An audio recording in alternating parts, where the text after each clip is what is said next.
Okay, I'm back, Stalkers, after the screening of Lost Horizon by Frank Capra. The epic, the attempt at an epic that he made in 1937. Again, not quite in keeping with the rest of the man's CV. He likes to make movies about underdogs overcoming a larger system. I think I've seen this movie. I saw it. It's not its original iteration, but the one that had survived for decades after Harry Cohn got his scissors on it. I saw that as a kid multiple times. I've seen this new restoration. This is probably the third time that I've seen it. It still kind of sticks out in the Capra canon, though. It doesn't quite fit in with the rest of what he's done. I think I realized tonight when I was watching it, I think it's because that most of his films are about an underdog trying to overcome a larger, bullying, kind of corrupt system. Whether it's, corrupt newspapermen or just Washington, D.C. But in this film, it's about a person who's in paradise, in utopia, pretty much. He's in Shangri-La, which has become 20th century secondhand for the perfect world.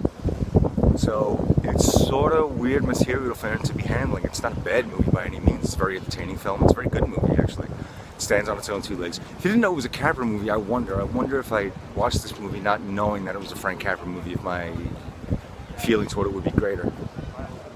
I do like it, the cast is exceptional. Ronald Colman is being very Ronald Colman in this film.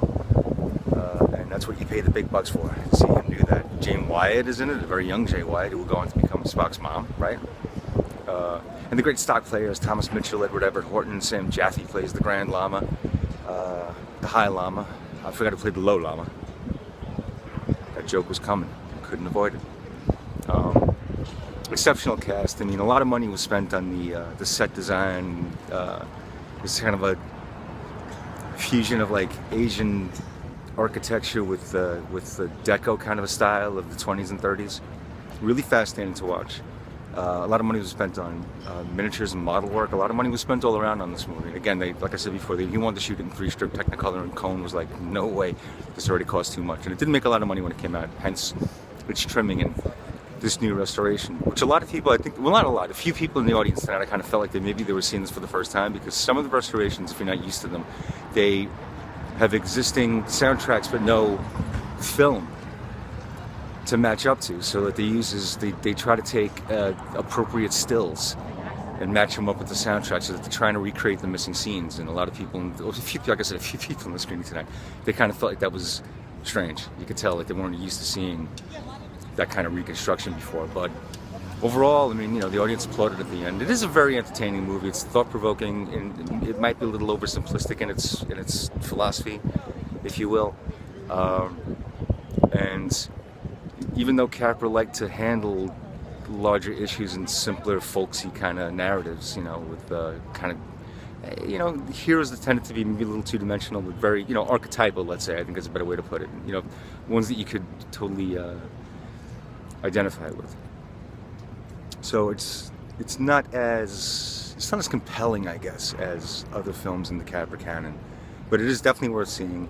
I wouldn't say it's a classic, but it is a very good movie. It's never boring, and it's very fascinating. Again, especially if you know of Capra and you know Capra's resume, if you know his CV. Like this is an interesting little oddity in there. It's a good film. Yeah, and I'm glad I got to catch it tonight at the Rubin Museum, which does cabaret cinema every Friday night at 9:30. They usually have great guest speakers there tonight. They didn't have one tonight because maybe it's just because it's just too goddamn cold out here. But it's 9:30 every Friday. It's $10. You can drag a cocktail down there from their exceptional mixologists, and they usually show really good. Like I said before, they show films that are tied in with the larger themes of the Tibetan Museum. But they're all good films, and they usually tie in interesting ways. This one was kind of a no-brainer because it's set in and around the Himalayas. It's set in a Himalayan milieu. Sure, I'll go with that. That sounded right. So it kind of tied in, in the philosophy of the elders of Shangri-La, kind of tie in a lot of ways with Tibetan philosophy. So, it was kind of a no-brainer matching these two up tonight. But again, fantastic venue, great screening space. Great programming. So you should go to the Rubin Museum, the website. I think it's the Rubin.org, or just go to MySpace. Not MySpace. Is MySpace even around anymore? Go to my website. Go to nitratestock.net. That has an interactive calendar of all the months repertory screenings and all the fine venues that host these repertory screenings. And yeah, I'm trying to get, I just want to close on a really decent, like, so you can see my face kind of shadow myself. There we go, I'm back in focus again. Okay, I'm lit in more ways than one. So this is Joseph Walsh from Nitrate Stock. Thank you for watching Nitrate Talk TV again. Nitrate Stock TV, Nitrate Spock TV. Again, I'll be back really soon with another screening on the repertory film circuit. Until then, follow me on Facebook, follow me on Twitter, follow me on all those social apps and media programs, whatever the hell they are out there, that I don't know exactly how they work. But follow me on those, follow me on the new Nitrate Stock YouTube channel. This is Joseph Walsh signing out, saying, stick with me, stockers.